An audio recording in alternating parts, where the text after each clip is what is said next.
You are watching the Bengal Fusion Social Network.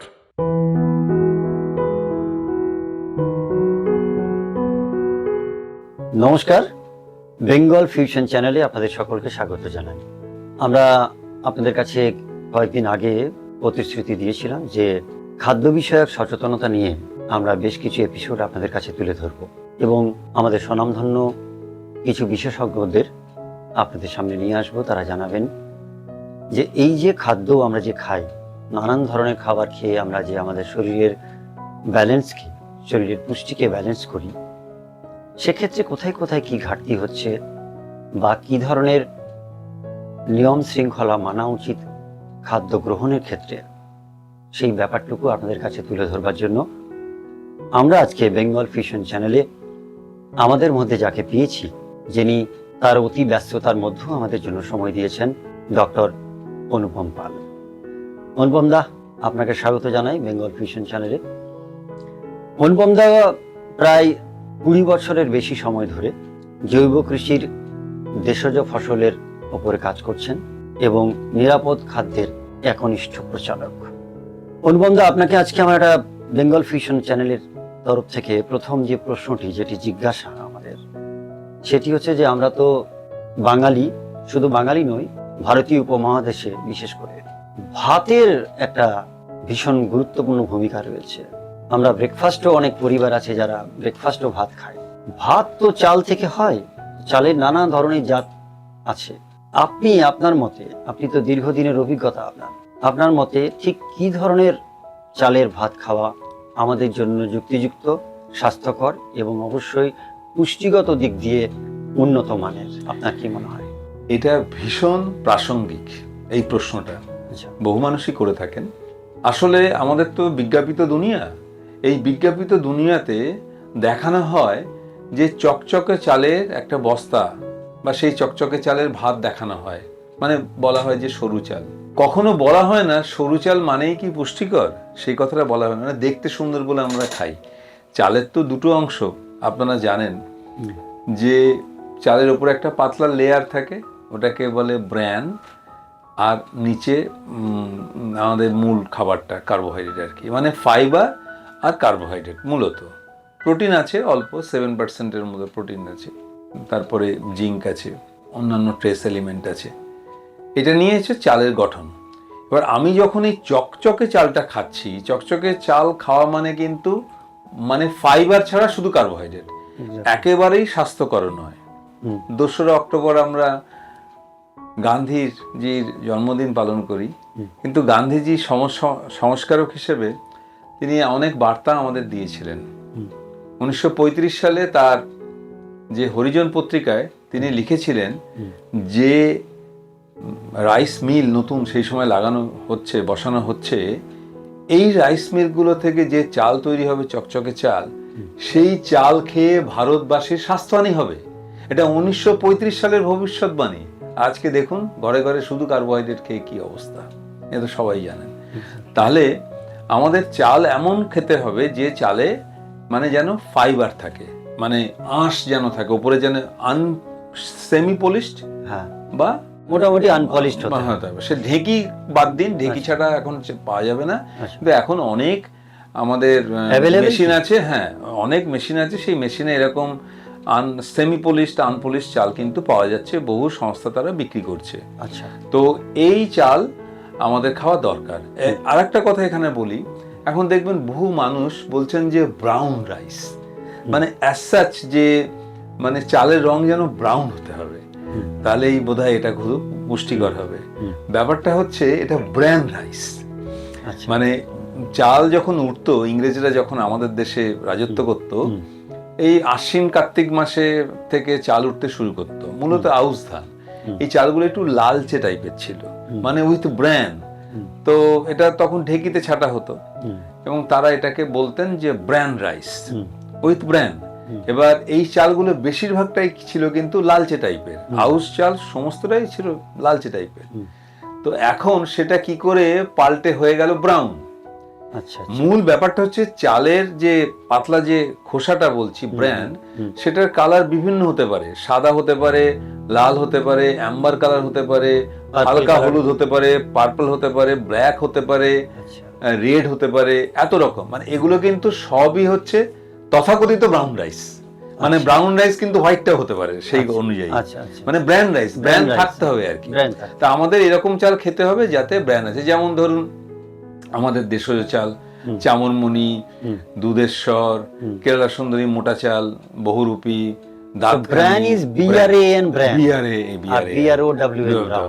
এই ব্যাপারটাই শব্দের রূপান্তর ঘটিয়ে দিয়েছে মানুষ। হ্যাঁ, তো এরকম চাল, দেশি চাল আছে, সেইগুলো খেতেই পারেন। তারা যদি ইচ্ছা করেন তাহলে তারা খেতে পারবেন। আচ্ছা অনুপম দা, আপনাকে যখন পেয়েছি ছাড়ার তো জায়গা নেই কোনো।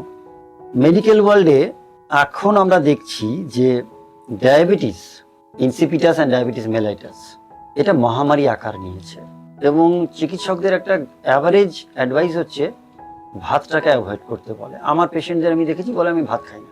কেন? না, ডাক্তারবাবু বারণ করেছেন। আপনার মতামত কি? দেখুন, এটা আমার ব্যক্তিগত মত যে চিকিৎসক মানেই তিনি যে পুষ্টিবিজ্ঞানী হবেন তা নয়। আর পুষ্টিবিজ্ঞানী হলেও তিনি যে আবার এই ফসলের ব্যাপারটা তিনি জানবেন তাও নয়। এটা আমি দৃঢ়তার সাথে বিশ্বাস করি। সেই জন্য ভাত হচ্ছে শ্রেষ্ঠ খাবার। পৃথিবীর মধ্যে সব থেকে ভালো খাদ্য হচ্ছে সিরিয়াল, ভাত। এর মতো খাবার আর নেই। এত সহজ পাচ্ছ, এবং এটা খেলে কোনো অ্যালার্জি নেই, কিচ্ছু নেই।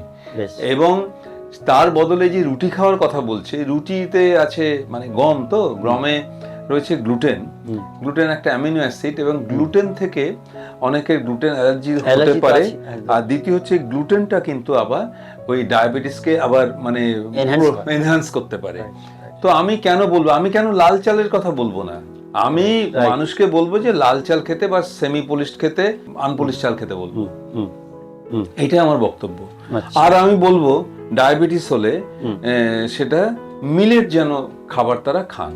যেমন আমাদের শ্যামা চাল, কামন চাল এগুলো ছিল না, এখনো পাওয়া যায়, এখন বাজারে এটা চলছে। এখান থেকে এদেশ থেকে প্রচুর এই সমস্ত মিলেট ইউরোপ এবং আমেরিকাতে রপ্তানি হচ্ছে। মিলেট হচ্ছে খুব আইডিয়াল। মানে মিলেটে ফাইবারের পরিমাণটা ভালো থাকে এবং ব্যালেন্স থাকে। এবং এইটা কিন্তু এই যে আপনি যে চিকিৎসকদের কথা বলছেন তাদের সিলেবাসে হয়তো নেই, সেই জন্য তারা বলতে পারছেন না। তা আমি আগেই বলেছি সেই ব্যাখ্যাটা, পুষ্টি চিকিৎসার ব্যাপারটা আগেই বলেছি। আচ্ছা, nutrition, so far as nutrition is concern, coat unquote পুষ্টি যাকে বলা হয় বাংলায়, এই যে ম্যাল নিউট্রিশনের জন্য তো ভুগছে বহু মানুষ। আমরা বিভিন্ন জায়গায় দেখেছি, আমি গ্রামে গঞ্জেও গেছি, সেখানেও দেখেছি। কিন্তু ম্যাল নিউট্রিশনে তারাই ভুগছে যারা ধরুন বিলো পভার্টি লেভেল, বা ধরুন সেইভাবে আর্থিক সচ্ছলতা নেই, তারা সেভাবে খাদ্য যোগান দিতে পারছে না বাড়িতে, সেটা একটা ব্যাপার আছে। আরো অন্যান্য অনেক কারণ আছে। ম্যালনিউট্রিশনের কারণ তো মেটাবলিক ডিসফাংশনও আছে। কিন্তু পুষ্টির কথা যদি বলি, তাহলে পুষ্টিগত দিক দিয়ে নিজেদেরকে ঠিক রাখার জন্য আপনার সাজেশন কি? বেশ অ্যাভারেজে আপনার সাজেশন? দেখুন, এই যে আমাদের প্রচলিত ধারণা ম্যাল নিউট্রিশন মানে হচ্ছে গরিব মানুষ যারা খেতে পায় না তারা ম্যাল নিউট্রিশন। কিন্তু আমি বলবো যারা মোটা মানুষ তারাও কিন্তু ম্যাল নিউট্রিশনের শিকার। এটাও একটা ম্যাল নিউট্রিশন। আজকে আমেরিকাতে এবং ভারতবর্ষে কিন্তু স্থূলতা একটা বড় সমস্যা হয়ে দাঁড়াচ্ছে, সেটাও কিন্তু ম্যাল নিউট্রিশন। মানে রোগা, মানে শীর্ণকায়, এটাও যেমন একটা ম্যাল নিউট্রিশন, স্থূলত্বও কিন্তু একটা ম্যাল নিউট্রিশন। তো একটা মানে এই স্থূলতার কারণটাতে আমি আসি যে শহরতলিতে এবং গ্রামেগঞ্জেও কিন্তু এখন যে কিশোর কিশোরীরা কিন্তু তারা একটা আকৃষ্ট হয়ে পড়েছেন যে এই ফাস্ট ফুড, নানা রকমের যে ফাস্ট জাঙ্ক ফুড এইগুলো খাচ্ছে, এবং এইগুলো কিন্তু ম্যাল নিউট্রিশনের একটা কারণ। ম্যাল নিউট্রিশন বলতে স্থূলত্বের কারণ, এবং আরো তাদের আনুষঙ্গিক যে ব্যাপার, যেমন এই যে খাবারগুলো আমরা খাই না, মানে ফাস্ট ফুড যেটা আমরা খাই, ফাস্ট ফুডের কিন্তু অ্যাডিকুয়েট নিউট্রিশন থাকে না। সেটা আমি পরে আসছি, অ্যাডিকুয়েট নিউট্রিশন ব্যাপারটা আমি পরে আসছি। অ্যাডিকুয়েট নিউট্রিশন যেহেতু থাকে না, সেই জন্য শরীর আরো নিউট্রিশন পেতে চায়, একটা ক্রেজ তৈরি হয়ে যায়। সেই জন্য তারা ক্রমাগত এই ফাস্ট ফুডেই আরো আকৃষ্ট হয়ে যায়, কারণ শরীর ওখান থেকে কিন্তু পুষ্টি চাইছে কিন্তু পুষ্টিটা পাচ্ছে না। একটা উদাহরণ দেই আপনাকে, সেটা হচ্ছে এরকম একটা টেস্টিং করা হয়েছিল ক্যাটেল, গরু নিয়ে আর কি। মানে গরুর যা খাবার, মানে প্রোটিন, মানে কনসেন্ট্রেট বা যে রকম খাবার দেওয়া হয়, অ্যাডিকুয়েট একটা জায়গাতে নিউট্রিশন দেওয়া, মানে 25টা গরু রাখা হয়েছে, আর একটা গরুকে সিমিলার খাবারই দেখতে দেওয়া হয়েছে, তাতে কিন্তু অ্যাডিকুয়েট ওই কনসেন্ট্রেট ওগুলো দেওয়া হয়নি, খোল ভুসি যেগুলো দেওয়া হয় সেগুলো অ্যাডিকুয়েট নেই কিন্তু। আচ্ছা, এবার তাহলে 25টা গরু, তাহলে একই পরিমাণ খাবার দেওয়া হয়েছে, একই পরিমাণ খিদে, প্রায় একই রকমের বয়সের গরুকে বেছে নেওয়া হয়েছে। তা আমাদের কি মনে হবে সব গরু কি একই রকম খাবে? সেটাই চাঞ্চল্যকর ব্যাপার দেখা গেল। যেগুলোতে অ্যাডিকুয়েট নিউট্রিশন দেওয়া ছিল, মানে ক্যাটেল হেলথ অনুযায়ী, সেখানে গরু কিন্তু, মানে 25টা গরুর মধ্যে সবকটা গরু কিন্তু পুরো খাবারটা কিন্তু খায়নি, কিছু কিছু খাবার প্রত্যেকেরই পড়ে রয়েছে। আর যেখানে যে 25টা গরুতে অ্যাডিকুয়েট নিউট্রিশন দেয়া হয়নি, অ্যাপারেন্টলি দেখতে এক ছিল, সেখানে কিন্তু গরু খাবার কিন্তু সবটা খেয়ে নিয়েছে। মানে অ্যানিমাল সেন্স করছে যে আমার কতটা নিউট্রিশন দরকার, সে কিন্তু খাবার পুরোটা খায়নি, সে তার হয়ে গেছে। এইটাই কিন্তু ফাস্ট ফুডের সাথে একটা তুলনীয় একটা আমি বিষয় বললাম। দ্বিতীয় যে প্রশ্নটা হচ্ছে, আমাদের দেশে প্রচুর মানুষের যে পুষ্টিটা দেখা হচ্ছে কিসের নিরিখে, যে তাদের শরীরে আয়রন কতটা কম আছে, তার ওয়েট কতটা কম আছে, এইগুলো দিয়ে বাছা হচ্ছে। তো কিন্তু আশ্চর্যজনকভাবে এই সিদ্ধান্তটা কারা ঠিক করেছে? মানে আমার শরীরে এতটা আয়রন থাকতে হবে, আমার ওয়েটটা এত বেশি হতে হবে, এটা কাদের ঠিক করে? এটা তো পুরো ইন্ডিভিজুয়ালাইজড এবং ইউরোপিয়ান ব্যাপার। আমি তো প্রচুর গ্রামে-গঞ্জে ঘুরে বেড়াই, তো আমি দেখেছি গ্রামে যে সমস্ত মহিলারা মানে কাঠ সংগ্রহ করে, জ্বালানি কাঠ সংগ্রহ করে, মাথায় করে নিয়ে যায়, সেই জ্বালানি কাঠের ওয়েট কিন্তু প্রায় 50 কেজি করে এক একটা ওয়েট। মানে এত রোগা শীর্ণকায় মহিলা, তাদের যদি আয়রনের ঘাটতি থাকে, তাদের তো শারীরিক দুর্বলতা থাকবে, তাদের শরীরে কোনো কাজ করতে পারবে না। তাহলে 50 কেজি ওয়েট তারা কি করে ক্যারি করে তারা গ্রামে নিয়ে যাচ্ছে জঙ্গল থেকে? এটা তো আমার আশ্চর্য লাগলো। তাহলে আমরা যাকে বলছি তার অ্যাডিকুয়েট নিউট্রিশন নেই, মানে শারীরিক গঠনটা দেখে আমি বলছি সত্যিকে তার মানে শরীরে অসুবিধা আছে, মানে শীর্ণকায় মানে কি সে অসুস্থ, এটা আমরা ধরে নিয়েছি। এইটা আমরা ধরে নিচ্ছি। এই ধরে নেওয়াটা আমাদের কিন্তু ভাবনা চিন্তার মধ্যে আনতে হবে। এইটা একটা ভীষণ ইম্পর্টেন্ট জায়গা। সেটা হলো এই লাইফস্টাইলটা যে আমাদের চেঞ্জ হয়েছে এখন, এই মডার্ন লাইফস্টাইল, এটা কি আপনার মনে হয় না কিছুটা দায়ী আমাদের? হ্যাঁ, এটা কিন্তু খুব গুরুত্বপূর্ণ। মানে এটা কিন্তু আপনি আলোচনা করছি, আমি জানি না কতজন দর্শক এই ব্যাপারটাকে অন্তর থেকে গ্রহণ করতে পারবেন। আসলে যারা জঙ্গল নির্ভর মানুষ, যারা জঙ্গলে থাকে, জঙ্গলের কাছাকাছি থাকে, প্রকৃতির কাছাকাছি থাকে, তাদের পুষ্টির নিরিখটা কিন্তু আলাদা।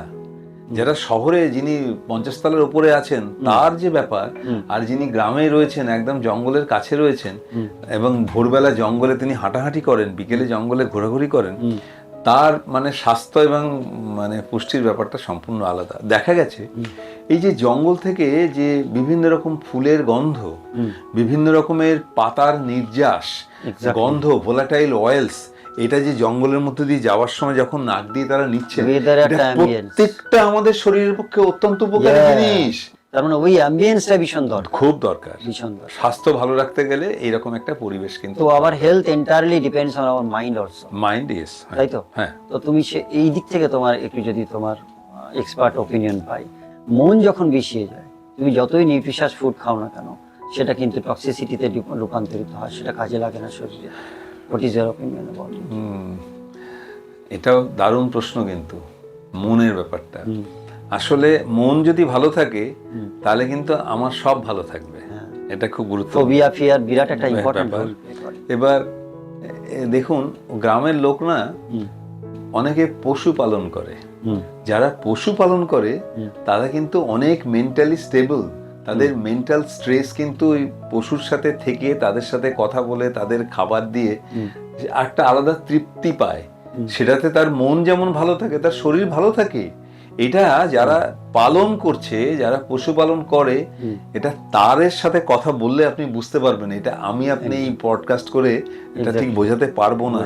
এটা খুব মনটা একটা খুব, মানে বাড়িতে কোনো পশু আপনি রাখছেন কিনা, আপনি গান শুনছেন কিনা, Exactly. আপনার অন্য কিছু মানে চাকরি বাদে অন্য কোনো প্যাশন আছে কিনা, আপনি কোনো ছবি তোলা আছে কিনা, আপনি খেলাধুলা করেন কিনা, সঙ্গীত চর্চা করেন কিনা, কবিতা চর্চা করেন কিনা, এগুলো কিন্তু স্ট্রেস কাটানোর জন্য খুব গুরুত্বপূর্ণ বিষয়। বীরভূমে গ্রামের একটা মেয়ে, আমি একটা পেশেন্ট পেয়েছিলাম, ওর বাড়িতে অনেক ক্যাটেলস মানে গরু ছিল, গৃহপালিত পশু যাকে বলে, গরু, ছাগল, মুরগি সবই ছিল।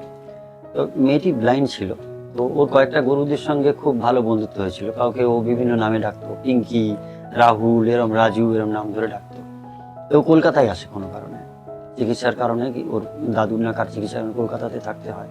তারপরে অসুস্থ হয়, মেন্টালি ভীষণভাবে সিক হয়ে যায়, 2টো না 3টে গরু মারা যায় কোনো কারণে। তারপরে ও যখন বাড়ি ফিরে যায় ভীষণ সিক হয়ে রয়েছিল।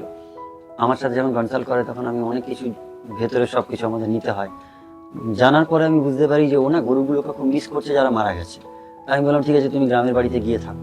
তো গ্রামের বাড়িতে গরুগুলোকে আদর করতে দেওয়ার পরেও ধীরে ধীরে সুস্থ হলো, তার আগে সুস্থ হয়নি। এটা তোমার কাছে কি? একদম একদম, এটাই তো মানে এটাই বিজ্ঞান, আমাদের বিজ্ঞানকে এটা এগুলোকে শান্তির বুঝতে চাইছে জায়গা। না না, বিজ্ঞান বলতে তো আমরা তো পাশ্চাত্য বিজ্ঞানের কথা বলছি, যে মানুষকে নিয়ে বিজ্ঞান, মানুষের সাথে চলার বিজ্ঞান, সেটা তো পাশ্চাত্য বিজ্ঞান আমাদের শেখায়নি। তো তাদের নিয়েই তো চলে না, আমরা সেটাকে তাদেরকে আমরা এমুলেট করছি। সেখানে এসব কথা নেই।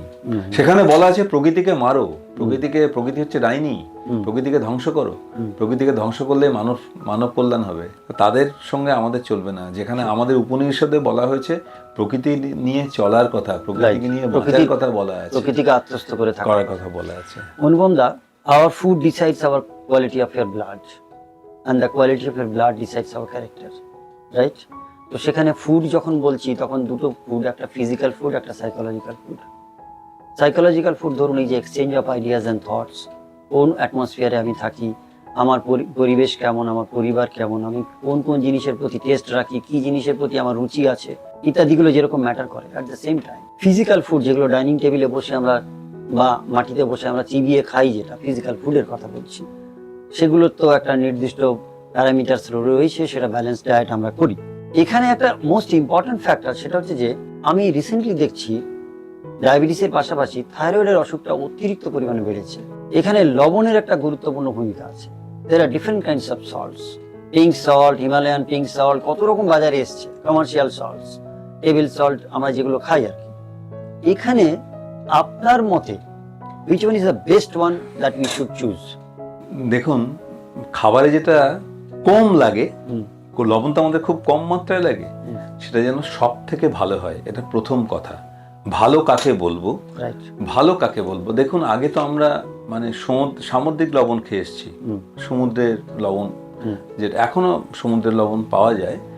কিন্তু এই সামুদ্রিক লবণে ইদানিং কি হয়েছে, এত পরিমাণে সমুদ্রে এই যে মানুষই নষ্ট করেছে, এত মাইক্রোপ্লাস্টিক চলে এসছে।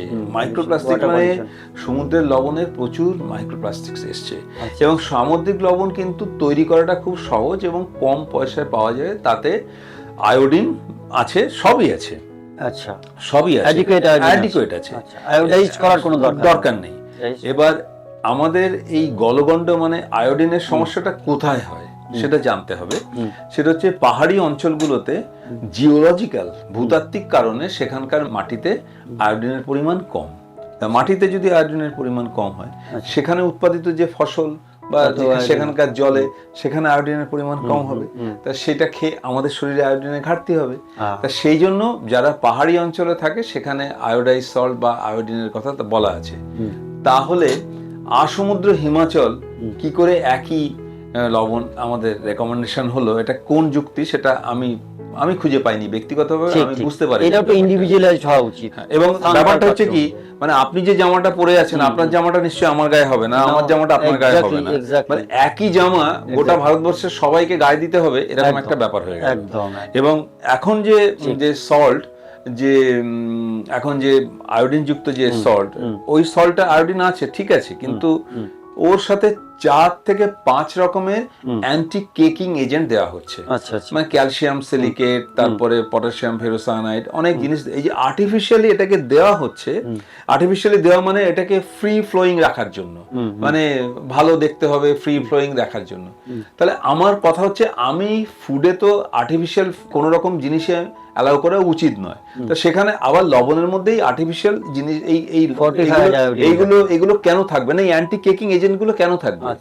আর আপনারা জানেন যে আমাদের যে কোনো মাঙ্গলিক অনুষ্ঠান, পুজোতে সন্ধব লবণ ব্যবহার করা হয়। তাহলে সন্ধব লবণকে মনে করা হচ্ছে যে এটা একটা বিশুদ্ধ লবণ, সেটা মাঙ্গলিক। এবং সন্ধব লবণে যাবতীয় মানে যা যা এলিমেন্ট, ট্রেস এলিমেন্ট সমস্ত কিছু আছে। এবং সেই জন্য হিমালয়ান পিঙ্ক সল্ট, ওটাও কিন্তু একটা আমাদের সন্ধব লবণ। এবং সন্ধব লবণ মাটির তলায় পাওয়া যায়। এটা সেফ বলছে, এটা একদম সেফ। এবার কারোর কাছে মনে হতে পারে এটার দাম বেশি হতে পারে, কিন্তু স্বাস্থ্য রক্ষার জন্য, মানে চিকিৎসা ব্যয় কমানোর জন্য এইটা কিন্তু আমাদের একটু ভাবার দরকার। চিকিৎসা ব্যয় কি আমি কমাতে চাই, না চিকিৎসা ব্যয় বাড়াতে চাই? আচ্ছা, খাদ্য তো গেল, খাদ্য শুনলাম, লবণের ব্যাপারটা আপনাকে শুনলাম। নাও coming to the very important point of drinking water.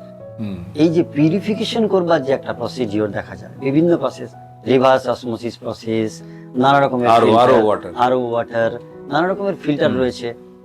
আপনি কতটা মনে করেন এগুলো সেফ? আচ্ছা, এই যে জল মানে কি? জলে থাকবে খনিজ আর কিছু মাইক্রোবস থাকতে পারে, জল। এবার আমাদের উদ্দেশ্য হচ্ছে যে ওই যে অ্যান্টামিবা, হিস্টোলিটিকা বা আরো সমস্ত যে মাইক্রোব, সেগুলোকে আমি রিমুভ করব, মিনারেলসটা যেন ঠিক থাকে। মানে ব্যাকটেরিয়া, ভাইরাস আর প্যাথোজেনকে সরাবো। এই প্যাথোজেন, হ্যাঁ, এগুলোকে সরিয়ে দিতে হবে। কিন্তু এই যে আধুনিক যে মেশিনগুলো, এই আধুনিক মেশিনগুলো, এই মেশিনগুলো মানে এই যে মিনারেলসটাও কিন্তু কিছুটা রিমুভ করে ফেলছে। তার মানে ডিস্টিল ওয়াটার কি আমাদের স্বাস্থ্যের পক্ষে ভালো? একেবারেই নট এট অল। ডিস্টিল ওয়াটারে কোনো মিনারেল থাকে না। তাহলে আমাকে মিনারেল খেতে হবে, আর কি মিনারেল যুক্ত জল খেতে হবে। তাহলে ফিরে আসি, আগে যখন এসব যন্ত্রপাতি ছিল না, তখন মানুষ ঝর্ণার জল, এখনো ঝর্ণার জল খাচ্ছে, প্রচুর জায়গাতে দেখছি মানুষ ঝর্ণার জল খাচ্ছে। আর যেখানে ফিল্টারের ব্যাপার হচ্ছে, তারা সেই বালি দিয়ে, কাঠকয়লা দিয়ে ফিল্টার করতেন। এখনো প্রত্যন্ত গ্রামে বালি দিয়ে, কাঠকয়লা দিয়ে ফিল্টার করা হয়। তার উপরেরটা হচ্ছে যে লম্বা লম্বা ক্যান্ডেল, ফিল্টার ক্যান্ডেল দিয়ে জল, তাতে ইলেকট্রিক লাগে না, এবং ফিল্টার ক্যান্ডেলের জল দিব্যি খেতে পারে, তাতে ওই মানে মিনারেলটাও ঠিক থাকে, এবং পোর্স দিয়ে আপনার মাইক্রোব গুলো আটকে যায়। তো সেই জল তো বহু লোক খাচ্ছেন, কোনো নিরাপদ জল। জলের যে মিনারেলস গুলো থাকে, ব্যালেন্স মিনারেলস, সেই মিনারেলস এর অভাবে অস্টিওম্যালাসিয়া, অস্টিওপোরোসিসের সম্ভাবনা বেশি বাড়ে, এটা আমি জানি, এবং সেটা কিন্তু দেখেছি। যারা বিশেষ করে এই সমস্ত রিভার্স অসমোসিসের জল খায়, ফিল্টার কন্টিনিউয়াসলি খায়, তাদের কিন্তু দাদা osteo arthritis, degenerative osteo arthritis এগুলো বাড়ছে। আপনি কি বলবেন? না, সেটা তো থাকতেই পারে, আপনি লক্ষ্য করেছেন যেহেতু মিনারেলটা অ্যাডিকুয়েট হচ্ছে না। কিন্তু এর প্রসঙ্গক্রমে আমি বলি, 1925 সালে sir Albert Howard, British agriculturist and botanist, তিনি এখানে প্রায় 20 বছর কাজ করেছিলেন, এবং তার স্ত্রীও কাজ করতেন। এবং তিনি বলেছিলেন, আমাদের মাটি যদি মানে অসুস্থ হয়, তাহলে মানুষ অসুস্থ হবে। 1925 সালে বলেছিলেন। তার মানে হচ্ছে মাটি অসুস্থ হবে কি করে? মাটিতে যদি ক্রমাগত রাসায়নিক সার ব্যবহার করা হয়, মাটিতে যে এলিমেন্টস, যে মিনারেলস গুলো থাকার কথা, সেগুলো আটকে যাবে মাটির মধ্যে, এবং গাছ ঠিকমতো পাবে না। গাছ যদি ঠিকমতো না পায়, তাহলে ফসলে সেই মিনারেলস গুলো আসবে না। ফসলে যদি না আসে, আমার শরীরেও সেটা প্রবেশ করবে না। আমি সিম্পল একটা উদাহরণ দিই, যে একটা বিটে আপনার অ্যান্থোসায়ানিন পাচ্ছেন, মানে যে লাল রংটা, তারপরে মিনারেলস পাচ্ছেন, আপনি আয়রন পাচ্ছেন, জিঙ্ক পাচ্ছেন, সামান্য প্রোটিন পাচ্ছেন, কিছু ফাইবার পাচ্ছেন। এইটা আজ থেকে 30 বছর আগে একটা বিটে, মানে 100 গ্রাম ওয়েটের একটা বিটে যে পরিমাণ আপনার এই নিউট্রিশনটা ছিল, মানে যেটা মানুষ পেতে পারতেন, সেই নিউট্রিশনটা যদি এখন একজনকে পেতে হয়, তাহলে এখন তাকে 10টা বিট খেতে হবে। 10টা বিট মানে হচ্ছে সেইটা যে নিউট্রিশন, ওটা 30 বছর আগে একটা বিটের নিউট্রিশনটা ছিল। বুঝতে পারছেন নিউট্রিশন লেভেলটা ফসলে কি পরিমাণ কমে গেছে? নট অনলি বিট, আমাদের ধানে, গমে, শাক সবজি প্রত্যেকটা জিনিসের নিউট্রিশনটা কমে গেছে। শুধু জলে না, প্রত্যেকটা জিনিসে। সেটা হচ্ছে কেমিক্যাল ফার্মিং এর জন্য। তার মানে ক্রিয়েটিং কাস্টমার্স, হ্যাঁ, রাইট, এন্ড প্রমোটিং মেডিসিন। হ্যাঁ, the business of business, you should do the business. ফুডের যে ভূমিকা আমাদের জীবনে, তার সম্বন্ধে আপনার কাছে অনেকটা শুনলাম, কিন্তু যেটা বাকি থাকলো সেটা হচ্ছে যে আগামী দিনে এই যে পেস্টিসাইড, ইনসেকটিসাইডস এবং যেভাবে কেমিক্যাল ফার্মিং এর জন্য যে ক্ষতিটা হচ্ছে, এই ক্ষতিপূরণ উল্টো দিকে কি আসা সম্ভব? দেখুন, ভারতবর্ষে? মানে আমাদের বইপত্র, খাতায়, পাঠ্যপুস্তকের সর্বত্র লেখা হয়েছে যে chemical fertiliser, pesticide, modern varieties এগুলো ব্যবহার করতে হবে, করলে খাদ্য উৎপাদন হবে। কিন্তু কখনো বলা হয়নি যে খাদ্যের গুণগত মান কি থাকবে, সেটা বলা হয়নি। কোনো প্যারামিটার ঠিক করা হয়? শুধু পরিমাণটাকে বাড়ানো হয়েছে আর কি। Right. পরিমাণ বাড়ালে কি সেটা নিউট্রিটিভ হবে? পরিমাণ বাড়ালে সেটা মানুষকে কি সুস্থ থাকবে? মানে খাদ্য মানে কি, খাদ্যের মধ্যে কোনো প্রকার রাসায়নিক সার, কীটনাশক, ভারী ধাতু কিছু থাকবে না এবং কোনো ভেজাল থাকবে না। এবং আমাদের জন্মগত অধিকার হচ্ছে নিরাপদ খাদ্য। কিন্তু আমাদের এমন একটা বিজ্ঞান ব্যবস্থা আমাদেরকে শিখিয়েছে, বলতে কেমন লাগে যে মানুষ একমাত্র প্রাণী যাদেরকে শেখানো হলো খাবারে বিষ মিশিয়ে খাও। পৃথিবীর কোন প্রাণী তার খাবারে বিষ মেশায় না। In the name of science, in the name of science তারা বলছে কেমিক্যাল ফার্টিলাইজার দাও, পেস্টিসাইড দাও, এই মডার্ন ভ্যারাইটি ব্যবহার করো, করে উৎপাদন বাড়বে। কিন্তু অ্যাকচুয়ালি আমার পাতে চলে আসছে বিষাক্ত খাবার। We are not producing food, we are producing পয়জনস, তাই না? আমরা খাবারের মধ্যে দিয়ে আমরা পয়জন নিয়ে আসছি। আচ্ছা, এখানে একটা জায়গাটা জিজ্ঞেস করার ইচ্ছে আছে। কোভিডের সময় এটা আমার স্ট্রাইক করেছিল, যখন এরকম একটা ননসেন্স স্টুপিড কথা শুনেছিলাম যে বাজার থেকে সবজি এনে স্যানিটাইজ করে তারপরে কি সোডা ফোডা দিয়ে গরম জলে চুবিয়ে তারপরে ওটাকে কাটা খেয়ে খাওয়া। এই যে পেস্টিসাইড ব্যবহার করা হয়, কেমিক্যাল ফার্মিং যেটা আপনি বলছিলেন, সেক্ষেত্রে আমরা যে আনাজগুলো কিনে নিয়ে আসি সেগুলো বাড়িতে রান্না করবার আগে কি করণীয়, যদি একটু ছোট করে? দেখুন, আগে আলুটা ধুয়ে নিন, আগে সবজিটা ধুয়ে নিন, তারপরে আপনি সবজিটা কাটুন। কারণ হচ্ছে জলে দ্রব্য যে সমস্ত ভিটামিন আছে, বি, সি, এগুলো সমস্ত জলে বেরিয়ে যাবে। তাই ভিটামিনটাকে অক্ষুণ্ণ রাখার জন্য আগে জলে ধুয়ে নেবেন। কিন্তু এখন বিষয় হচ্ছে, আমি বললাম এটা তাত্ত্বিক বিষয় নয়, বাস্তব বিষয়। এখন খাবারে ওই ভিটামিনের থেকে জরুরি কি করে আমি পেস্টিসাইডটাকে আমি রিমুভ করব। এখন দেখা গেছে মোস্ট অফ দ্য পেস্টিসাইড, মানে বেশিরভাগ কীটনাশক হচ্ছে আপনার ক্ষারীয় দ্রবণের দ্রাব্য। সেই জন্য যখন আমি সবজিটা কাটছি, আপনি ধুয়ে নিন আর যে করে করে নিন। আপনি একটা পাত্রে যেখানে আপনি সবজিটা কেটে রাখছেন সেখানে পিঞ্চ অফ, মানে সামান্য আপনি খাবার সোডা দিন। খাবার সোডাতে ক্ষারীয় হলো, সেখানে মানে মিনিট 20 ভিজে রইলো, ভেজানোর পরে অনেকটা বেরিয়ে গেল কীটনাশক। এই একটা ব্যাপার।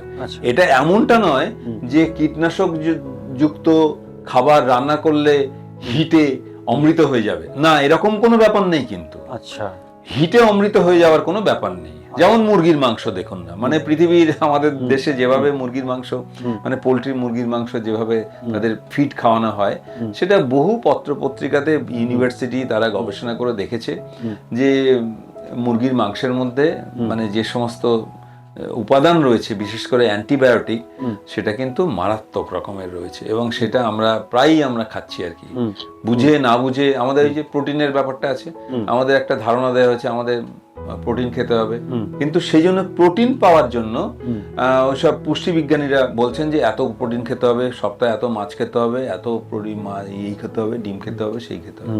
কিন্তু ওই প্রোটিনটা আমার শরীর নিতে পারবে তো? প্রথম প্রশ্ন।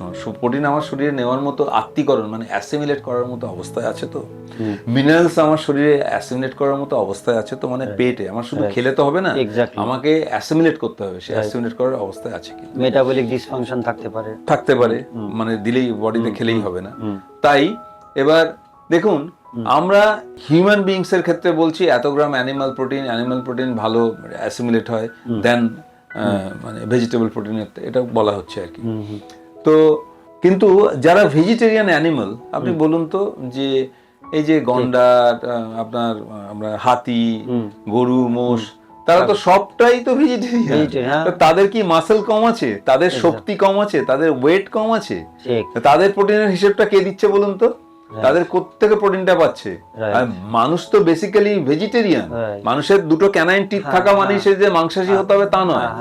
দুটো, অনেকে বলে যে মানুষের তো ক্যানাইন টিথ আছে দুটো, তাহলে সুতরাং মানুষ মানে অ্যানিমাল প্রোটিন কেন খাবে না? অ্যানিমাল প্রোটিন খাওয়ার এই সমস্যাটা আছে। যেমন কোভিডের সময় কি বলা হয়েছিল, যে প্রোটিনের অভাব হবে, সুতরাং মানুষ যখন রিকভারি করছে তখন তাকে প্রোটিন দিতে হবে। কিন্তু কমন সেন্স কি বলে? সাধারণ জ্ঞান তো সমস্ত বিদ্যের ওপরে নাকি? তা সাধারণ জ্ঞান বলা আছে যে মানুষ যখন অসুস্থ হন তখন তাকে সহজপাচ্য খাবার দিতে হবে। এক্স্যাক্টলি। তা সহজপাচ্য মানে আমাদের কি ছিল? শিং মাছের ঝোল, মাগুর মাছের ঝোল। তা সেই সব উঠে গিয়ে শুধু ওই প্রোটিন মানে ডিম, তারপরে মুরগির মাংস, এটা খেয়ে তাদের যে কি বিভৎস অবস্থা হয়েছিল। এটা তো অতিরিক্ত প্রোটিন খেলে শরীরে কি কি সমস্যা আপনি তো জানেন, আমাদের দর্শক বন্ধুরাও জানেন। বক্তব্য হচ্ছে যে আমাদের দেশে অনেক রকমের ডাল পাওয়া যায়, প্রচুর ডাল আছে, প্রচুর ডাল থেকে আপনি প্রোটিন পেতে পারেন। ভারতবর্ষে প্রচুর মানুষ ভেজিটেরিয়ান, তারা মাছ মাংস না খেয়েই তারা রয়েছেন। অনেক বিধবা মানুষ আমি নিজের চোখে দেখেছি, তারা 90 বছর পার করে দিয়ে গেছে, বেঁচে গেছে, তারা মাছ মাংস প্রোটিন না খেয়েই। তো এই বাস্তবটা আমাদের মেলাতে হবে, আমাদের জীবনের সাথে মেলাতে হবে। বই না, ওই পাশ্চাত্য বই না। তবু একজন প্রাপ্ত বয়স্ক লোকেদের, সে ছেলে হোক বা মহিলা হোক বা যেই হোক না কেন, তার এক্স্যাক্টলি মোটামুটি আপনি কতটা বলবেন ভেজিটেবল প্রোটিনের কথা, কতটা পরিমাণ সে খেতে পারে? It will definitely depends, it will vary man to man. না, হিসেব অনুযায়ী তো মানে 1.8 gram per kg of weight বলা আছে। তাতে প্রায় মানে 80-90 গ্রাম 60 কেজি ওয়েটের একজন মানুষের হতে পারে। তো দরকার নেই। এবার বয়স বাড়ার সাথে সাথে কিন্তু আপনার যত বয়স বাড়ছে, 60 কেজি ওজন একটা 25 বছরের ছেলের 60 কেজির ওজন, আর 60 বছরের একজন 60 কেজির ওজন, দুজনের পেট তো আলাদা হবে। যত তার বয়স বাড়বে তার তো এগুলো অ্যাসিমিলেট করার ক্ষমতা বাড়বে, তার শারীরিক অ্যাক্টিভিটিটা কম হবে। শারীরিক অ্যাক্টিভিটির উপর তার প্রোটিন ইনটেক, যারা খেলাধুলা করে তাদের প্রোটিন ইনটেকটা একরকম হবে। ওরকম একটা স্টেটমেন্ট বললেই হয় না, কিন্তু সে কেমন তার জীবন ধারণ, তার বয়স কিরকম, তার পেট কিরকম, এইসব বলে তাকে বলতে হবে আর কি। এইটা এরকম স্ট্রেট লাইন এরকম বলাটা ঠিক নয়, আমি বলতে পারবো না। একদম ঠিকও না, একদম সেটাই জানতে চাইছিলাম। কথা ছিল পুষ্টি এবং ফসল নিয়ে এবং খাদ্য নিয়ে। অনুপমদা, সরাসরি যে প্রশ্নটার কাছে এবার যাবই আপনার কাছে, সেটা হলো কীটনাশক। এই বিভিন্ন রকমের কীটনাশক ইউজ হয়, আপনি বারবার বলছেন কেমিক্যাল ফার্মিং। এই কীটনাশকের কথা আমরা শুনে আসছি বহুদিন ধরে। চিকিৎসা জগতে আমি একটা জিনিস দেখেছি, এখন মানুষের ডার্মা মানে স্কিন ডিজিজ প্রচুর বেড়েছে, আর তার সঙ্গে ইন্টারনাল একটা endocrine dysfunction, that is diabetes, ভীষণভাবে বেড়েছে। অবশ্যই আমি অ্যাজমা বা ব্রঙ্কাইটিসের কথাও বলবো। এগুলো আমার মনে হয়েছে সরাসরি আমাদের খাদ্য বিষাক্ততার সঙ্গে কোনোভাবে ইন্টারলিঙ্কড আছে। এক্স্যাক্টলি। 1962 সালে একজন বিখ্যাত মেরিন বায়োলজিস্ট রেইচেল কারসন একটা বই লিখেছিলেন, সাইলেন্ট স্প্রিং, নীরব বসন্ত। সেখানে তিনি দেখিয়েছেন ডিডিটি যে কীটনাশক, সেই ডিডিটি কীটনাশক ব্যবহারের জন্য পাখির ডিম ভঙ্গুর হয়ে যাচ্ছে, পাখির বাচ্চা বিকলাঙ্গ হচ্ছে, এবং ডিডিটির অবশেষ প্রায় 8-10 বছর পর্যন্ত তখন দেখা যাচ্ছে মাটিতে থেকে যাচ্ছে। এবং সেই ডিডিটি মানে ইজিলি নট বায়োডিগ্রেডেবল আর কি। এটা একটা উদাহরণের যুগান্তকারী এটা একটা বই তিনি লিখেছিলেন। যখন তিনি লিখেছিলেন তাকে পাগলি বলা হয়েছিল, তাকে অ্যাবসার্ড বলা হয়েছিল, অ্যাবসার্ড মহিলা, বিকারগ্রস্ত মহিলা বলা হয়েছিল। যিনি মানুষের স্বাস্থ্য সম্বন্ধে তিনি ভয়াবহতার কথা গবেষণা করে দেখিয়েছিলেন, অথচ যিনি ডিডিটি আবিষ্কার করেছিলেন তিনি নোবেল পেয়েছিলেন। আর যিনি ডিডিটির ভয়াবহতা নিয়ে বললেন মানুষের স্বাস্থ্য নিয়ে, তাকে গালাগালি দেওয়া হলো আর কি। তো সেই ব্যবস্থাটা চলে আসছে। মানে কীটনাশক তো বিভিন্ন রকমের কীটনাশক এসছে। কীটনাশক মানেই হচ্ছে তা এন্ডোক্রাইন যে গ্ল্যান্ড তার ডিসরাপ্ট করে, এটা বলা আছে, তাদের ডিসক্লেমার দেওয়া আছে, পেস্টিসাইডের ডিসক্লেমার দেওয়া আছে, এন্ডোক্রাইন মানে ডিসরাপশন হবে বলা আছে, স্কিন ডিজিজ হবে, ক্যান্সার হবে বলা আছে, বলা আছে। তবে রিসেন্টলি যেটা আমরা দেখছি পৃথিবীর মধ্যে এই মুহূর্তে মারাত্মক একটা আগাছানাশক, যেটা রেল লাইনের ধারেও আপনি দেখতে পাবেন, গ্লাইফোজেট। গ্লাইফোজেট নামক আগাছানাশক, এটা ব্যাপক ব্যবহার হচ্ছে। এটা এমন একটা কেমিক্যাল, এটা রক্তে মানে চায়ের মাধ্যমে আমাদের ঢুকছে কিন্তু শরীরে। চা আর বিদেশ থেকে আগত মুসুর ডাল, ওরা মুসুর ডালে কানাডাতে প্রচুর এই আগাছানাশকটা স্প্রে করে এবং সেটা থেকে যায় ভারতের মতো। কেন করে, কেন কি কারণ? ওটা স্প্রে করে যাতে ওদের হারভেস্টিং এর সুবিধা হয় আর কি। কাটার ওদের মেশিনে কাটার 7 দিন আগে ওটা স্প্রে করে দিল এবং কাটার উপযুক্ত হয়ে গেল, মেশিন দিয়ে ভাটাভাট কেটে নিল আর কি। ওইটা কাটার সুবিধের জন্য, কাটার এবং ওরা ওটা খায় না। হুম। মুসুর ডাল, এই যে পিজন পি, এ সমস্ত নাম ওরা সব অ্যানিমালের নামে ইংরেজরা সব নাম দিয়েছে। ডালে প্রোটিন পাওয়া যায় এটা ভাবতেই পারে না। পিজন পি, হর্স গ্রাম, আচ্ছা। এরকম সব নাম দিয়েছে তারা। আচ্ছা। ওরা মনে করতো মানে ওই মাছ মাংসে ওখানেই প্রোটিন পাওয়া যায়, এই জন্য অ্যানিমালের নামে সমস্ত ডালগুলোর নাম দিয়েছে। আচ্ছা। তো ওসব ডাল খায় না। ডাল সব ভারতের মতো গরিব কালো দেশে রপ্তানি করে। আচ্ছা। আমাদের দেশে তার কোনো স্ট্রিনজেন্ট ব্যবস্থা নেই তার দেখার, এবং ওই চকচকে ডালগুলো আসছে, এবং ওই ডালে ওই গ্লাইফোজেটের মাত্রা থাকছে। আর চা বাগানে হচ্ছে ব্যাপক ওই গ্লাইফোজেট ব্যবহার হচ্ছে। নট অনলি চা বাগান, এখন যদিও বলা আছে যে ওই দুটো জায়গাতে ব্যবহার হবে, চা বাগান এবং রাবার বাগানে, কিন্তু এগ্রিকালচার ফিল্ডে ব্যবহার হচ্ছে ধানে, সবজিতে, আপনার ওই যে শশা, উচ্ছে, সমস্ত কিছুতে গ্লাইফোজেট দেওয়া হচ্ছে। এবং গ্লাইফোজেট নিয়ে প্রচুর মামলা মকদ্দমা হয়েছে যে ওটা ক্যান্সার তৈরি করে। আমেরিকাতে প্রচুর মামলা চলছে। শ্রীলঙ্কা আমাদের পাশের দেশ এই ক্যান্সার হওয়ার জন্য ব্যান করেছিল। তো এই গ্লাইফোজেট আমাদের শরীরে যখন ঢুকছে তখন এটা দেখা গেছে এই যে মানে ইনসুলিন তৈরি করার যে প্রসেসটা সেটাকে কিন্তু বন্ধ করে দেয়। এক্স্যাক্টলি। তো এবার চিকিৎসকরা তারা বলছেন যে রক্তে কতটা গ্লুকোজ আছে সেটা দেখার জন্য, সুগার, কিন্তু তারা বলছেন না যে গ্লাইফোজেট আপনার রক্তে কতটা আছে সেটা একটু মেপে আসুন। এইটা যদি হয় তাহলে একটা আমরা এস্টিমেট পেতে পারি যে গ্লাইফোজেট কারোর। এবার সবার শরীরে যে গ্লাইফোজেটটা গিয়ে যে ইনসুলিন উৎপাদন বন্ধ করে দেবে তা না। ইন্ডিভিজুয়াল বডির তো একটা নিজস্ব হিলিং মেকানিজম আছে, সেই হিলিং মেকানিজমে অনেকেই বেরিয়ে যাচ্ছে, অনেকের হচ্ছে না, যাদের এটা হচ্ছে বেরিয়ে যাচ্ছে না, অন্য কিছু সমস্যা তৈরি হচ্ছে। হ্যাঁ, সুতরাং কীটনাশক মানেই তো জানেন আজকে পাঞ্জাবে একটা ট্রেন চলছে, তার নাম হচ্ছে ক্যান্সার এক্সপ্রেস, জানেন তো? ভাতিন্ডা থেকে বিকানির পর্যন্ত যাচ্ছে। ভাতিন্ডা জেলাতে প্রচুর তুলো চাষ হয়, এবং ওই তুলোতে ব্যাপক পরিমাণে কীটনাশক ব্যবহার করা হয়, ওই আগাছানাশক সহ। মানে মনে করা হচ্ছে it is one of the reasons. মানে ক্যান্সারের কারণ, এটা একটা বড় কারণ হচ্ছে কীটনাশক। এবং প্রচুর ওই রোগী তারা ট্রেনে করে যায়, মানে ট্রেনটার নাম পাল্টে গেল, ভাতিন্ডা এক্সপ্রেস ট্রেনটার নাম। এই উন্নতিকে আমরা চাইছি, এই উন্নয়ন কি আমরা চেয়েছিলাম সবুজ বিপ্লবের নামে, যেখানে একটা ট্রেনের নাম পাল্টে দেওয়া হলো, আর মানুষ এত অসুস্থ হয়ে পড়ছে, মানুষের চিকিৎসা ব্যয় এত পরিমাণ বেড়ে যাচ্ছে শুধু খাবার থেকে। তার মানে নিরাপদ খাদ্য যে ব্যবস্থা, হ্যাঁ, স্বাস্থ্যের স্বার্থে, হ্যাঁ, সেটা কতটা সম্ভব এই মুহূর্তে দাঁড়িয়ে? দেখুন, আমাদের এইটা হচ্ছে সচেতনতার ব্যাপার। আপনি এই ব্যাপারটা সচেতন কিনা, আমাদের শ্রোতারা যারা শুনছেন তারা সচেতন কিনা, তারা বিজ্ঞাপিত খাবার খাচ্ছেন কিনা, বিজ্ঞাপিত খাবার থেকে সরে এসে আমাদের বাপ ঠাকুরদারা যে ওই মানে খসখসে চাল খেতেন, মোটা চাল মানে কিন্তু মানে অপুষ্টিকর নয়, আর মোটা চাল মানে কিন্তু খেতে খারাপ নয়, কিন্তু এটা মনে রাখবেন। সরু চাল মানেই খেতে ভালো হবে তা কিন্তু নয়, চকচকে চাল মানেই খেতে ভালো হবে তা কিন্তু নয়। অনেক মোটা চাল অনেক ভালো খেতে। এবং আমাদের কিছু কৃষক এখনো আছে যারা এই সমস্ত বিষাক্ত জিনিস দেয় না। আপনি বাজারে গিয়ে তাদেরকে চিহ্নিত করার চেষ্টা করুন, এটা একটা আন্দোলন। তাদের থেকে আপনারা এরকম সবজি বা চাল, যেমন ফ্যামিলি ফিজিশিয়ান হয় তেরকম ফ্যামিলি ফার্মার তো আপনার হতে পারে, অ্যাটলিস্ট ফর চাল, অ্যাটলিস্ট ফর আপনার সবজি, এরকম তো হতে পারে যে তুমি বাপু এসব কিছু দেবে না, তোমার থেকে আমি সবজিটা আমাদের পরিবারে যে কজন খায়।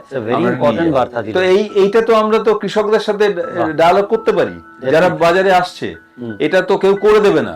তবে আজ থেকে 10 বছর আগে কলকাতা শহরে যে জৈব কৃষি মানে জৈব উৎপাদিত ফসলের পণ্যের বিপণন ছিল না বললেই চলে। আজকে কলকাতাতে অনেকগুলো বিপণন হয়েছে, কেন্দ্র হয়েছে, অনলাইনে পাওয়া যাচ্ছে। এটা একটা ভালো একটা দিক আমি বলতে পারি, এবং ভারত সরকারও কিন্তু প্রাকৃতিক কৃষির কথা বলছেন। ধন্যবাদ অনুপম দা। ধন্যবাদ আপনাকে, আমাদের শ্রোতাদেরও অনেক অনেক ধন্যবাদ। হ্যাঁ, অনেকটা বিষয় আমরা জানলাম আজকে। আগামী দিনে আবারও আসবো আপনাদের সামনে, অবশ্যই অনুপম দাকে নিয়ে। তবে আপনারা আপনাদের মূল্যবান মতামত অবশ্যই জানাবেন। আপনারা কি ভাবছেন খাদ্য নিয়ে, সুরক্ষিত কিনা আমরা, কতটা আমাদের স্বাস্থ্য কতটা সুরক্ষিত? থ্যাংক ইউ দাদা। থ্যাংক ইউ আপনাকে এই অনুষ্ঠানে আসার জন্য আপনাকে অনেক অনেক ধন্যবাদ। বেঙ্গল ফিউশন চ্যানেলের তরফ থেকে ভালো থাকবেন, সুস্থ থাকবেন, আপনারা সবাই ভালো থাকবেন। নমস্কার।